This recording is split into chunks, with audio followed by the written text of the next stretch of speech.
Hey guys, welcome back to my channel Desi Queen Panchu. আশা করি যে যেখান থেকে ভিডিওটা দেখছেন সবাই খুব ভালো আছেন এবং সুস্থ আছেন। দেশি কুইন পঞ্চুর নতুন ভিডিওতে আপনাদের অনেক অনেক স্বাগত এবং অনেক অনেক ভালোবাসা। আজকের ভিডিওর মেন টপিক হয়েছে উইন্টার সিজনে আমি কি কি ক্রিম ইউজ করি। বলাই বাহুল্য যে ছেলে হওয়ার পর থেকে আমি তেমন টাইম দিতে পারি না নিজের স্কিনকে, কিন্তু আমার যেহেতু ড্রাই স্কিন, তো যদি মুখেই যদি কিছু ইউজ না করি তাহলে কিন্তু স্কিন পুরো ফেটে যাবে উইন্টার সিজনে। তার জন্য কিন্তু মুখটাকে বেশ ফেস ওয়াশ দিয়ে ক্লিন করে এসে মিররের সামনে হাজির হয়ে গেলাম আপনাদেরকে সঙ্গে নিয়ে। মিররের সামনে আসতে না আসতেই দেখছি ব্যাকলাইট এসে আমার ক্যামেরাতে উঁকি মারছে, সঙ্গে তো আমার মাথার চুল আছেই। তার জন্য সেটাকে এড়ানোর জন্য আমি একটু চেষ্টা করলাম ক্যামেরাটাকে সরিয়ে নেওয়ার জন্য, কিন্তু তাতেও কোনো কাজ হলো না। দেখছি ব্যাকলাইট এসে রীতিমতো আমার ক্যামেরাতে উঁকি মারছে।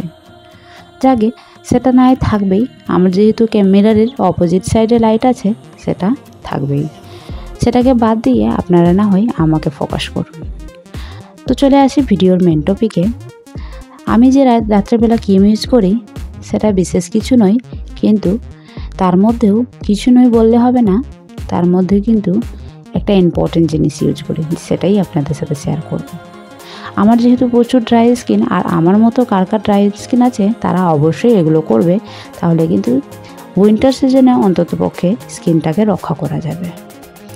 এই অ্যালোভেরা জেল হাতে নিয়ে নিয়েছি। অ্যালোভেরা জেল কিন্তু ন্যাচারাল অ্যালোভেরা জেল, যেটা পতঞ্জলির। অ্যালোভেরা জেলটাকে মুখটাতে বেশ ভালোভাবে ট্যাপ ট্যাপ করে নিলাম। অ্যালোভেরা জেলকে ঘুষে মুখে লাগাতে হয় না, নাহলে মুখের মধ্যে বেশ ভালোভাবে মিক্সচার হয়। তার জন্য কিন্তু হালকাভাবে আলতোভাবে মুখের মধ্যে অ্যালোভেরা জেলটাকে ট্যাপ ট্যাপ করে নিলাম। এটা কিন্তু স্কিনের মধ্যে বেশ গ্লোয়িং স্কিনটাকে করতে সাহায্য করে।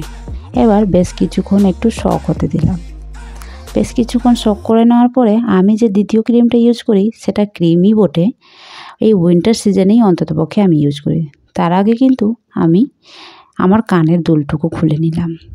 এই রাত্রেবেলার দিকে আমি ঘুমোতে যাওয়ার আগে প্রতিদিনই আমার কিন্তু কানের দুল খুলে রাখতে হয়, না হলে কিন্তু আমার ঘুম আসবে না। তার জন্যই আমি কানের দুলটাকে প্রতিদিনই অন্ততপক্ষে মনে করে খুলে দিই। তারপর আমি হাতের মধ্যে নিভিয়া সফট ক্রিম নিয়ে নিলাম। আমার মতো কাদের স্কিন ড্রাই আছে তারা অবশ্যই কমেন্টে জানাও, এবং তাদের অবশ্যই বলবো যে কোনো ক্রিম ইউজ না করো না কেন সেটা যাতে একটু অয়েলি টাইপের থাকে, আর ময়শ্চারাইজার ইউজ করবে। এই নিভিয়া সফট ক্রিমটা ইউজ করলে অন্ততপক্ষে মুখের মধ্যে আমার এই ড্রাইনেসটা থাকে না, সেটা হালকাভাবে মুখের মধ্যে নিয়ে নিলাম। আমি কিন্তু যে কোনো ক্রিম ইউজ করি না কেন আমার একটু ভালো লাগে সেটার সাথে খেলতে। তার জন্য কিন্তু আমি একটা আমার দাড়ির গফের জায়গাতে দাড়ির মতো করে নিয়েছিলাম, তোমরা দেখতেই পেয়েছিলে। এই লাইটের জন্য অন্ততপক্ষে ভিডিওটা খুব স্পষ্ট হচ্ছে না হতে পারে, কিন্তু আমি আপনাদের সাথে সমস্তটা কথার মাধ্যমে শেয়ার করে নিচ্ছি। আশা করি আপনাদের ভালো লাগবে। তারপর আমি যে ঠোঁটে দিই, ঠোঁটের মধ্যে লিপ বাম কিছু নাইটে ইউজ করি না। নাইটে বলতে গেলে আমি ভ্যাসলিনই, নর্মাল যাকে বলে। আমার যেহেতু ড্রাই স্কিন, তো ভ্যাসলিন যেহেতু প্রচুর পরিমাণে অয়েলি থাকে, তার জন্য কিন্তু ঠোঁটের মধ্যে আমি ভ্যাসলিন নিয়ে নিলাম। এরপর আমার চুলটাকে ঠিক করার পালা। তার জন্য কিন্তু বেশ ভালোভাবে আমি চুল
টাটা করি। আশা করি ভিডিওটা খুব ভালো লেগেছে। আমার এই স্কিন কেয়ার রুটিন আপনাদের একটু হলেও হেল্পফুল। ভিডিওটি ভালো লাগলে অবশ্যই লাইক কমেন্ট শেয়ার করে আমার চ্যানেলটাকে সাবস্ক্রাইব করে আমার পাশে থাকবেন। অপেক্ষা করুন নতুন ভিডিওর জন্য। আজকের জন্য টাটা, লাভ ইউ।